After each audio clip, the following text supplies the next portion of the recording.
Бүгүн президент Садыр Жапаров Германиянын канцлери Оляф Шольцтун чакыруусу менен Германия Борбор Азия саммитине катышуу үчүн иш сапары менен Берлин шаарына учуп кетти. Өлкө башчы 29-сентябрда Берлинде биринчи жолу өтө турган Германия Борбор Азия саммитине катышып, Оляф Шольц менен эки тараптуу сүйлөшүүлөрдү өткөрөт. Сапардын алкагында Борбор Азия лидерлеринин Германиянын президенти Франк-Вальтер Штайнмайер жана Немис ишкерлер ассоциациясынын мүчөлөрү менен биргелешкен жолугушууна да катышаары пландалууда. Кыргызстанда мамлекеттик тууну өзгөртүү сунушталууда. Бүгүн Жогорку кеңештин сайтына мамлекеттик символдор жөнүндөгү мыйзамды өзгөртүү тууралуу долбоор коомдук талкууга коюлду. Анын авторлору парламент төрагасы Нурланбек Шакеев жана депутат Улан Премов. Демилгечилердин айтымында мыйзам долбоору өлкөнүн мамлекеттик башкы символдорунун бири болгон тууну жакшыртууга багытталып жатат. Алардын пикиринде азыр туунун ортосундагы түндүктүн жана тегерегиндеги күн нурларынын сүрөтү күн караманы же боз үйдүн тышкы бетин элестеткен дилемманы пайда кылууда. Ошондуктан күн нурунун толкун сымал формасын күндүн түз чагылдырылган нурларынын формасына өзгөртүү сунушталат деп белгилешти авторлор. Кыргызстандын мамлекеттик туусу өлкө эгемендик алгандан кийинки алгачкы парламентинин 1992 жылдын 3-мартындагы токтому менен бекитилген.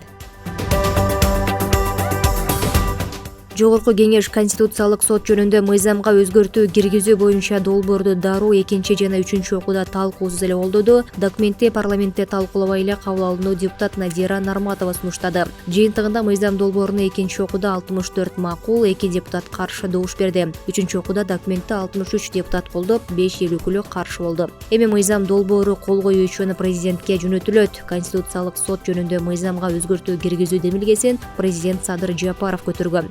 Документте Конституциялык соттун чечими президенттин же Конституциялык соттун төрагасынын сунуштамасы менен кайра каралышы мүмкүн экени көрсөтүлгөн.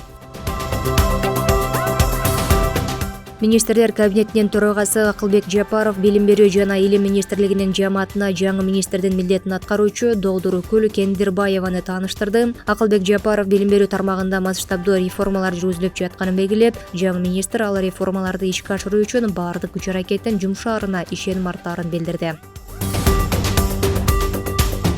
Инвесторлордон опузалап акча талап кылган деген шек менен кармалган 3 адам Бишкектеги номер 1-тергөө абагына 24 ноябрга чейин камакка алынды. Мындай чечимди Бишкектен 1-май райондук соту 26 сентябрда чыгарганын райондук соттун басма сөз кызматы кабарлады. Ички иштер министрлиги 25 сентябрда чет элдик жаранды коркутуп $200 000 талап кылган 3 адам кармалганын билдирген. Мунун алдында президент Садыр Жапаровдун басма сөз катчысы Эрбул Султанбаев Кыргызстанда жогорку даражалуу чиновниктер менен байланышы бар экенин айтып, инвесторлордон опузалап көп суммада акча талап кылган шектүү колго түшкөнүн жарыялаган.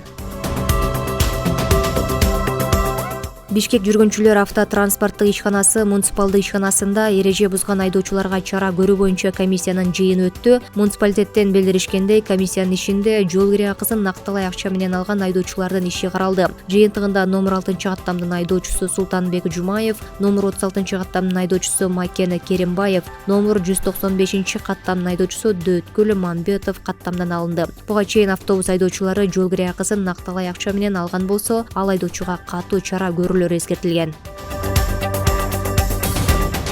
Кыргызстандын Ушо-Саньда боюнча улуттук курама командасынын мүчөсү Тимирлан Аманкулов Азия оюндарында коло медаль утту. Бул тууралуу Дене тарбия жана спорт департаментинен билдирди. Белгиленгенде, Кытайда өтүп жаткан 19-жайкы Азия оюндарында кыргызстандык спортчу 75 кг салмак ченинде катышты. Тимирлан Аманкулов чейрек финалда монголиялык спортчуну упайлардын көптүк эсеби менен жеңип, жарым финалга чыккан. Ал эми жарым финалдык беттеште ал кытайлык спортчуга жеңилип калган. Белгилей кетсек, бул Кыргызстан курама командасынын Азия оюндарындагы 3-медаль.